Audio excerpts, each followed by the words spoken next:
예배에 오셔서 하나님 주시는 그 은혜와 그 말씀을 통한 그 은혜가 또 위로가 여러분 마음에 충만하기를 바랍니다. 하나님께서는 우리의 기대만큼 또 우리가 원하는 만큼 미리 알고 계시기 때문에 우리의 모든 것을 채울 수 있는 능력의 하나님입니다.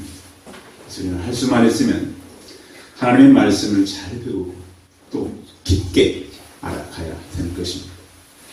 왜 그러냐면 말씀을 알기는 아는데 깊게 알지 못하면 많은 물을 범하기 때문입니다. 한국에 우리가 살다 보니까 우리는 우리가 잘하는 것처럼 많이 보이기도 하고 한국교회가 많이 성장했다고 세계교회를 향해서 말하기도 하지만 그러나 세계교회에서 한국교회를 보는 건 좀 다릅니다. 어느 분이 이런 글을 기고했는데요. 어설픈 신앙과 얕은 성경 지식이 나라와 교회를 망친다고 그랬습니다. 아예 차라리 더 잘 제대로 알았다면 그러지 않았을 것을 그러지 못했다는 거예요. 한국교회는 성도를 교회 생활 잘하는 교인으로 만드는 데는 익숙하지만 가정과 생활 잘하고 사회생활 잘하는 신자로 만드는 데는 소홀했고 실패했다 그랬습니다. 이것은 제 얘기가 아니고 어떤 분이 많이 고민하고 이 글을 쓴 겁니다. 목회자는 중직을 맡은 성도 중에서도 부부관계나 부모 자녀 관계로 고통받는 사람들이 엄청나게 많다는 것입니다. 성도이면서 세상의 소금과 빛이 되기는커녕 세상의 부패와 어둠에 섞여 사는 사람들이 너무 많다. 저희 교회에 오시는 분들은 교인이니까 성도입니까?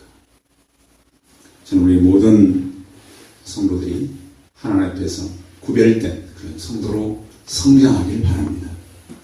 교회는 더 이상 과거에 우리가 추구했던 성공과 축복의 복음에서 우리는 깨어나야 합니다. 그 이유는 성공과 축복도 물론 필요합니다. 기독교인들에게는. 그런데 그 다음 단계로 분명히 넘어가야 합니다.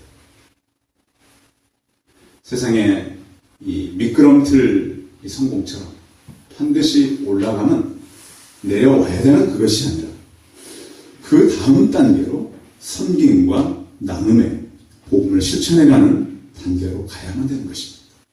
그 교회가 잘 됐다로 끝나는 것이 아니라 분명히 뭔가 이루었다면 그것을 세상에 내어줘야 된다는 거예요.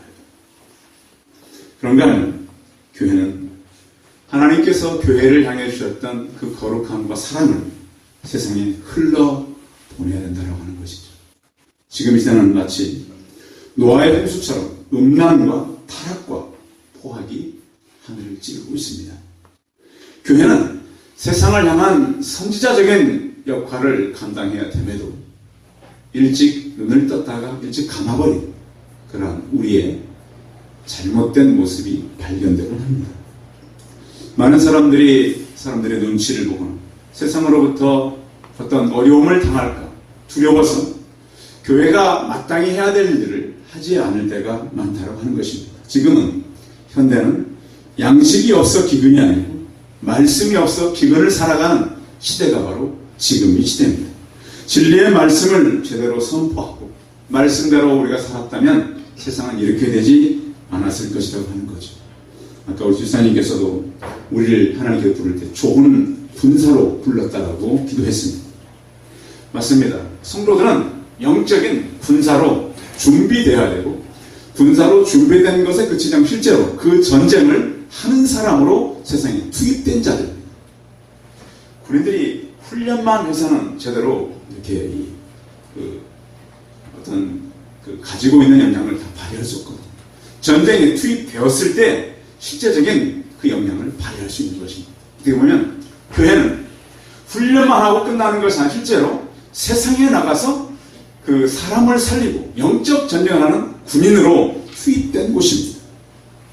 성도는 그래서 사회와 정치를 개혁하는 문화뿐만 아니라 사회 개혁을 해가는 사람들로 무장되어서 나가는 것이죠. 그래서 이제는 교회 안에 머무는 것이 아니라 가정과 직장에 나가서 무장된 삶을 사는 것이 바로 우리가 할 일입니다. 우리 주변에 학교가 많습니다. 초등학교 때부터 동성애와 동성결혼, 남녀 양성을 부인하는 성평등을 가르치기 시작했습니다. 시간이 지나면 언젠가 여러분들 가정에도 남자 며느리가 들어올 수 있습니다. 그리고 남편감 이제 데려왔는데 보니까 여자일 경우가 있다는, 왜냐하면 지금 그렇게 성장하고 있어요, 아이들이. 심각한 일입니다.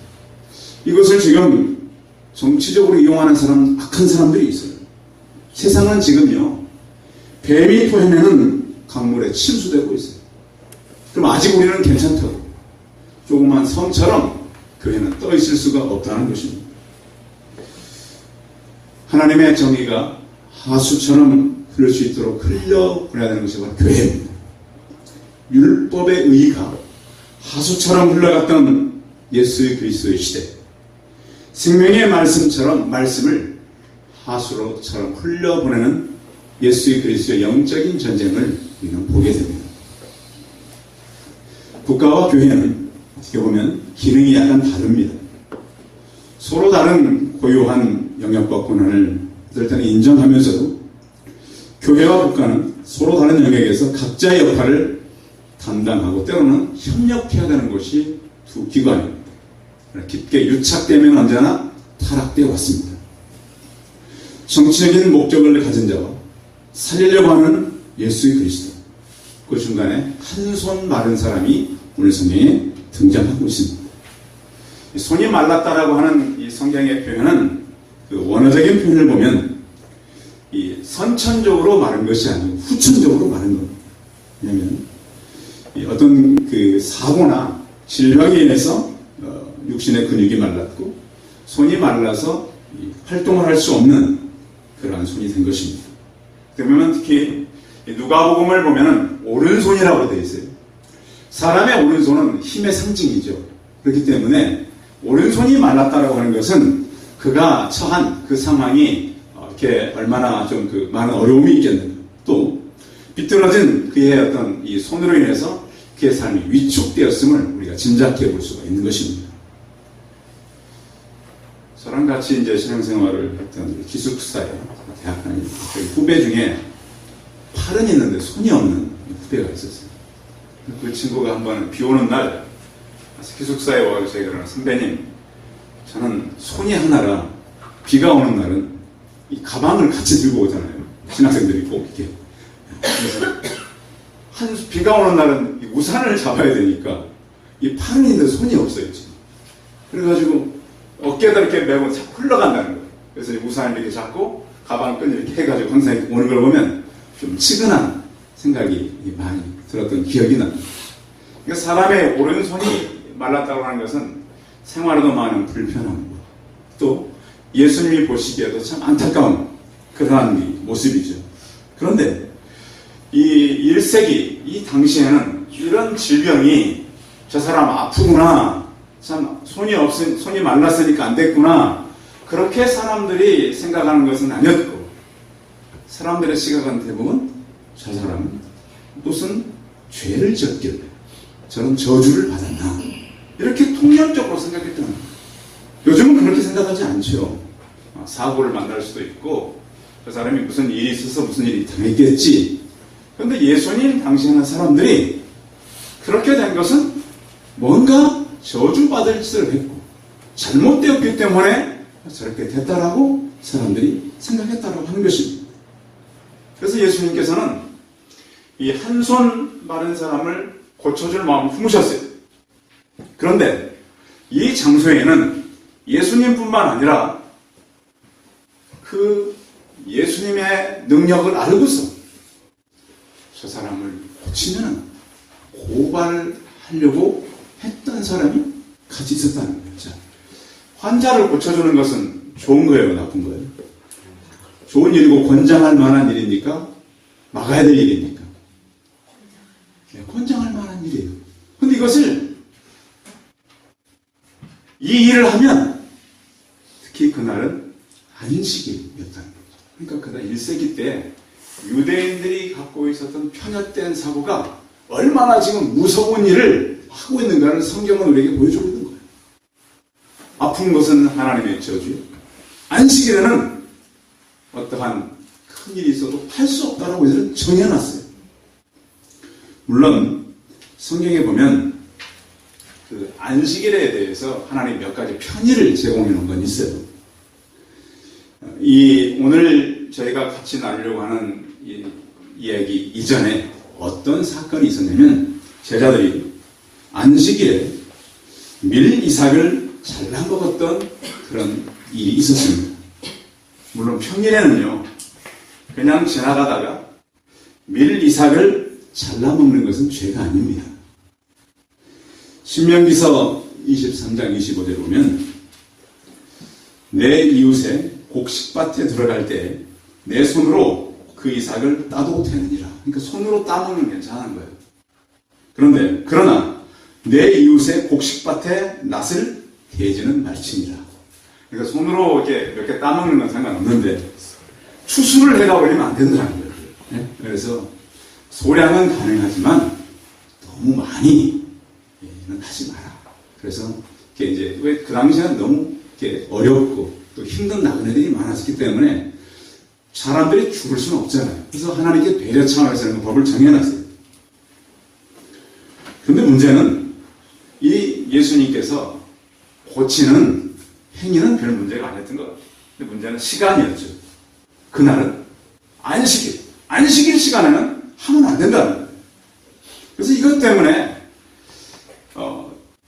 자꾸 유대인들이 특히 바리새인들 그 중에 서기관 이 사람들은 성경을 주로 연구하고 필사하는 사람들 아니겠습니까?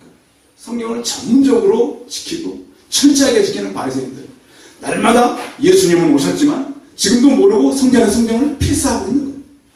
그 사람들이 예수님을 가장 많이 핍박을 했어요. 그래서 그 자료를 보면 그 이삭을 따먹은 죄는 4가지 죄에 걸려요. 자, 안식일에 추수를 할 수 없는데 이삭을 딴 것은 추수한 거라. 추수 그것도. 네? 하나를 따건 어떻게 하면 추수해요. 또 한 가지는 이 먹으려면 이삭을 어떻게 해야 돼요? 비벼야 돼. 탈곡제로 걸리는 탈곡제. 탈곡. 그러니까 이제 비볐으니까 딴 것도 추수. 비볐으니까 탈곡제. 또 한 가지는 이걸 먹으려면 입으로 불어야 됩니다. 그렇죠. 그래서 이제 곡식하고 껍데기가 이제 쭉쟁이니까. 이것은 무슨 죄냐면 키질죄예요. 키질했다는 게. 그리고 또 하나는 이것을 입에 넣고 깨물려야 되는 거잖아요. 이것은 방아죄에 해당됩니다. 그러니까 아무튼 이것을 따서 비벼서 불어서 먹은 것은 4가지 죄가 걸리는 거예요. 4가지 죄. 큰 죄예요. 그래서 그것 때문에 지금 이 예수님 제자들이 스승이 잘못됐으니까 그러니까 우리 성도님들이 잘 하셔야 합니다. 저 성도가 저러는 거 보니까 이한규 목사가 심각하다. 전 할 말이 없는 거예요. 그러니까 예수님 제자들이 그런 건데 예수님 저 심각한 사람입니다. 저 제자들이 저러는 거 보니까 이거 아주 잘못되고 한참 잘못됐다라고 생각하는 거예요. 그런가 하면 그들이 또 가지고 있던 규정들이 참 여러 가지가 있었죠. 그런데 예수님께서는 그런 모든 것들을 모르시는 게 아니라 다 하셨어요. 근데 문제는 어려움을 만난 사람을 어떻게 우리는 이 안식일에도 구해줘야 되는가라는 교훈적인 차원에서 하신 거예요. 오늘은 손 마른 사람이 찾아온 게 아니에요. 그렇죠? 예수님께서 회당에 들어가셨어요. 자, 1절 한번 다시 들어보겠습니다. 1절 시작. 예수께서 다시 회당에 들어가시니 한쪽 손 마른 사람이 거기 있는지라. 자, 예수님께서는 늘 회당에 들어가셨어요. 회당에 들어가셔서 사람들을 가르치고 말씀을 선포하고 그러셨단 말이에요. 그래서 그거 보니까 예수님께서 보시니까 손 마른 사람이 있는 거예요. 자, 그런데 2절 읽어봐요. 2절 시작. 사람들이 예수를 따라하여 안식일에 그 사람을 백신이가 주시라고 했거든요. 자, 예수님의 눈은 지금 누구에게 가 있어요? 손 많은 사람에게 가 있어요. 그런데 그 2절에 보시면 사람들이 예수를 고발하라 해요. 안식일에 그 사람을 뭐 하는가? 고치는가 주시야. 그러니까 보는 눈이 다른 거예요. 예수님은 손 마른 사람, 얼마나 저 사람이 이 손이 말랐으니 삶이 불편하고 힘들까. 여러분 그 신체적인 어려움이 생기면 사람이 위축이 됩니다. 그래서 뭔가 이렇게 좀 떳떳하지 못한 것 같고 뭔가 그 자신이 이렇게 부족함이 있어서 좀 이렇게 떳떳하지 못한 거예요. 그런데 예수님은 그 손 마른 사람을 쳐다보는데 그 주변의 사람들은 예수님이 도대체 무슨 범죄를 하는가? 응? 저 사람이 지금 안식일 날 어떤 죄를 짓는가? 이렇게 주시하는 사람들이 있었다. 근데 여기 주시했다라는 말을 찾아보니까요. 계속적으로 주변에 머물면서 저기에 찬 눈으로 면밀히 바라보고 있었던 거예요. 요즘 같으면 어떻게 하고 있는 거예요, 지금? 그렇죠. 휴대폰 가지고 지금 딱 찍고 있는 거예요, 지금. 전부 다. 응? 저 사람이 지금 몰라나. 여러분 주변에도 아시죠? 내가 어떻게 행동을 하는지 다 누군가가 감시하고 있는 거예요. 그래서 예수님의 주변에 여러 사람의 눈이 저 사람이 많이 꽂히나 안 꽂히나 지금 저걸 보고 있는 거예요. 예수님의 능력은 상관없어요. 저 사람이 고쳐지는 건 상관없어요. 저 사람이 안식일 날 하지 말아야 될 짓을 하고 있나 안 하고 있나 이것만 보는 거예요. 물론 당시 안식일의 규정에 보면 여러 가지 규정이 있었어요. 그 중에 한 가지 이런 규정까지 있었어요. 만약 집이 무너질 경우 사람이 죽을 수도 있잖아요. 그런데 만약 깔린 자가 이미 죽은 것으로 판명되면 안식일이 끝날 때까지 구조작을 연기하는 거예요. 우리 같으면 그러지 않죠. 비록 그렇지 않지라도 꺼내서 조치를 하죠. 그 사람들의 법이었어요. 그러니까 이 사람들은 늘 관심이 그거예요. 할 수 있는 거가 아니라 과연 이 사람이 할 것인가. 능력은 상관없어요. 자기들이 가지고 있는 그 안식일이 지켜지고 있는가 이것만 보는 거예요. 숨어서 기다리면서 올가미를 심기 위해서 예수님을 바라보는 사람들 가운데 예수님이 계셨습니다.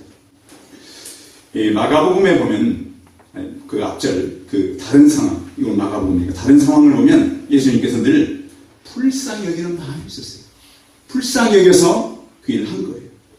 그런데 그 주변에는 그렇지 않은 사람들이 진을 치고 있었다는 것이죠.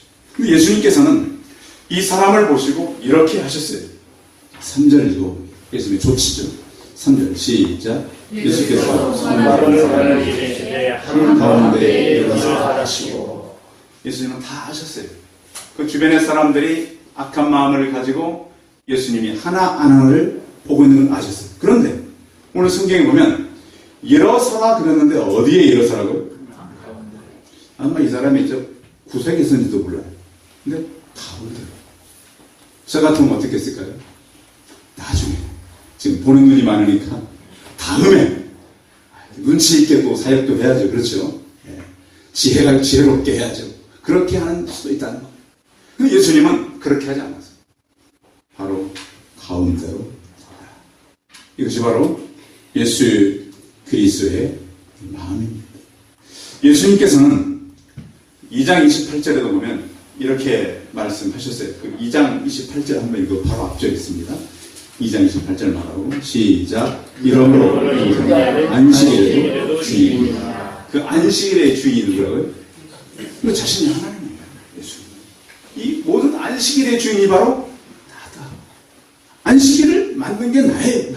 근데 지금 율법에 지켜야 되는 것 때문에 사람들이 잘못 지키고 있다는 거예요. 그래서 예수님께서 그를 한가운데 일어서라고 했어요. 그러면서 4절 이렇게 말씀합니다. 그들을 향한 교육인데요. 4절 읽어봅니다. 시작. 그들에게 이르시되 안식일에 생명을 구하는 것과 악을 행하는 것, 생명을 구하는 것과 죽이는 것 어느 것이 옳으냐 하시니 그들이 잠잠하더라. 예수님께서 아주 강한 어조로 말씀을 하셨죠. 자, 너희를 생각해봐라. 응? 여기 지금 선을 행하는 것과 악을 행하는 것, 생명을 구하는 것과 죽이는 것 어느 것이 옳냐? 여러분 판단할 수 있는 사람은 누구나도 어린 아이라 할지라도 다 판단할 수 있죠. 그렇습니다. 이 하나님의 말씀은요, 어린 아이라 할지라도 다 이해할 수 있어요. 왜 그런가? 하나님께서 그렇게 만들어 놓았어요.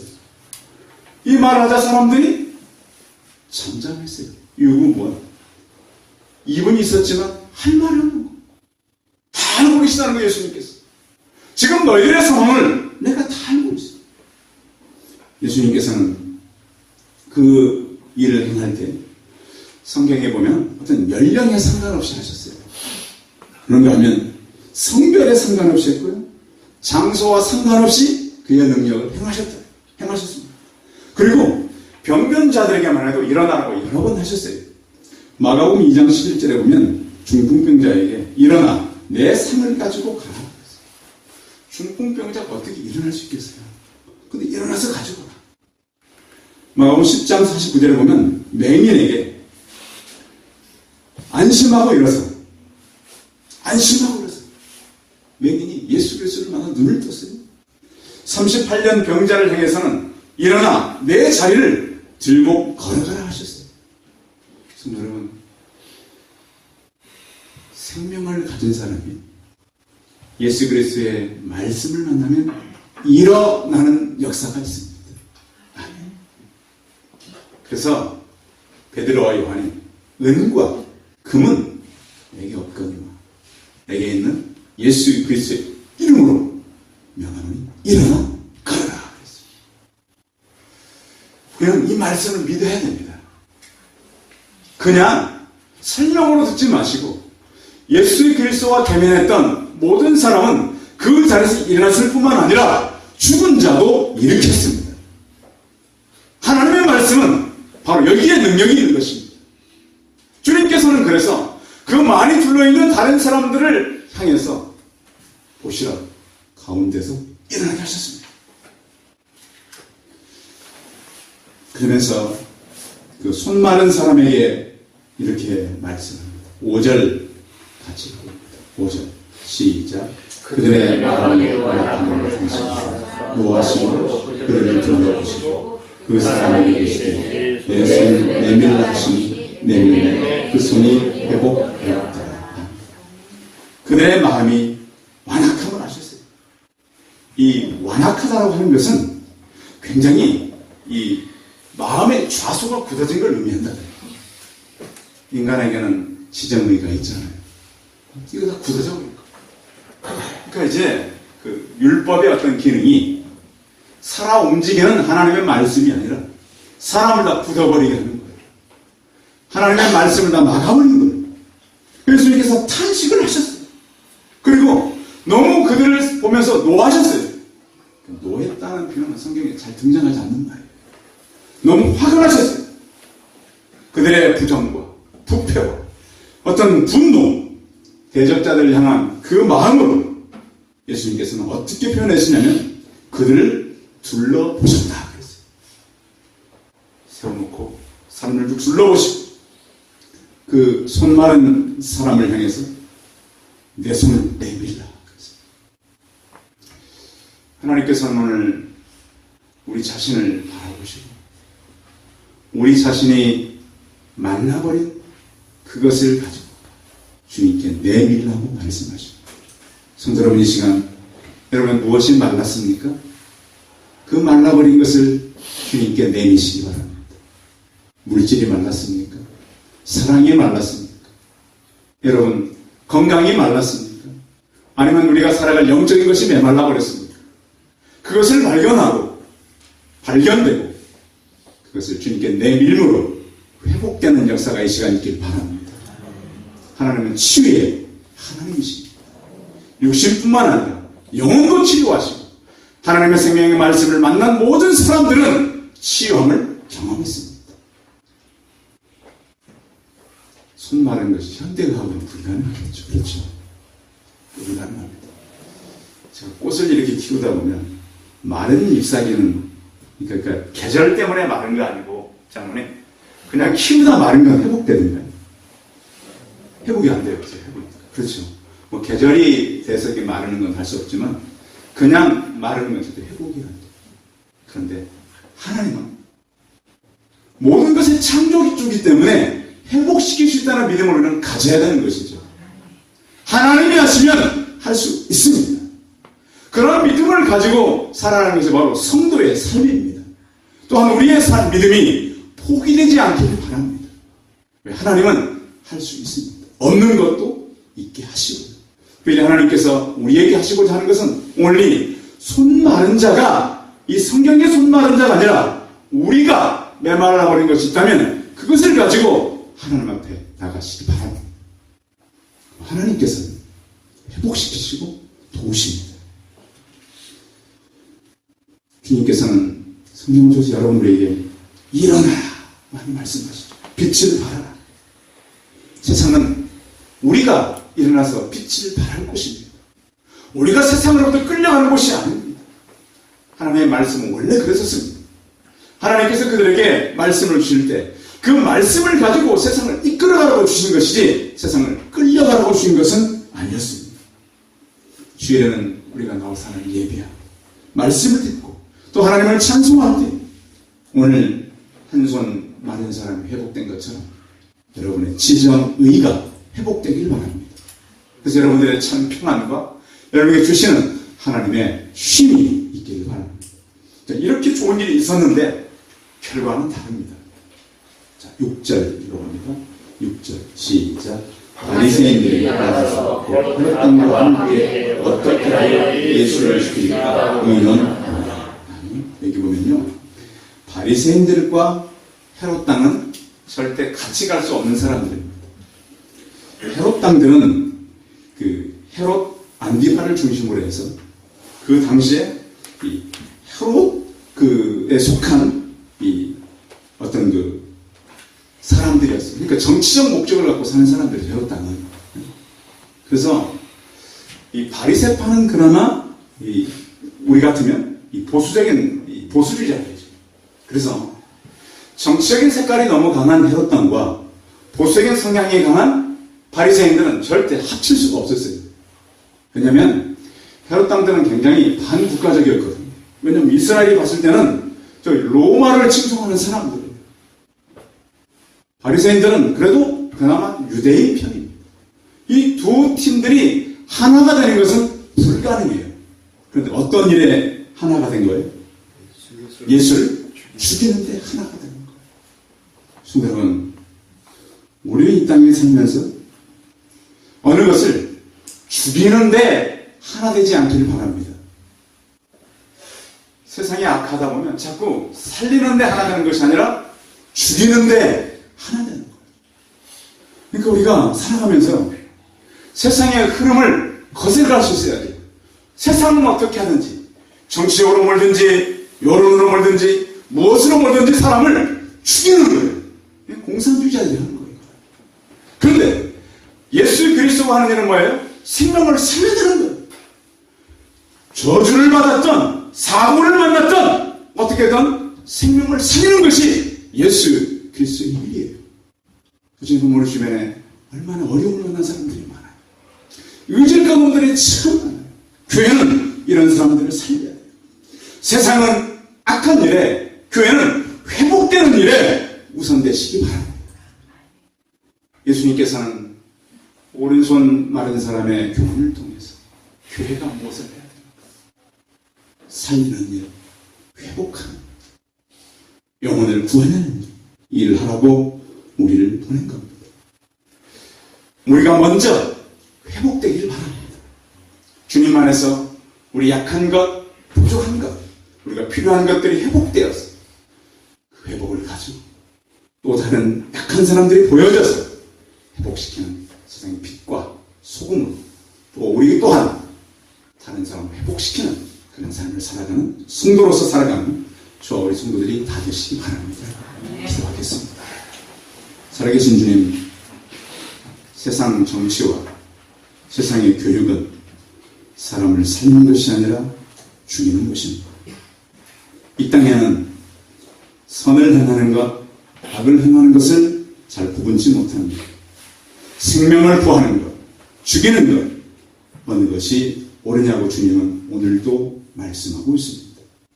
요 하나님, 먼저 우리가 우리의 손이, 우리의 발이, 우리의 생각과 정신이 말랐다면 주님 안에서 회복되게 하여 주옵소서. 회복된 우리가 세상을 일으키는 우리가 되게 하여 주옵시고, 세상을 살리는 영적인 전사들이 우리가 되게 하여 주옵소서. 수많은 그를 죽이려고 하는 적들 앞에서 주님께서는 담대하게 그를 중심으로 가운데로 오기 위해서 치료하는 것처럼 우리 또한 세상의 중심에 서게 하여 주옵소서.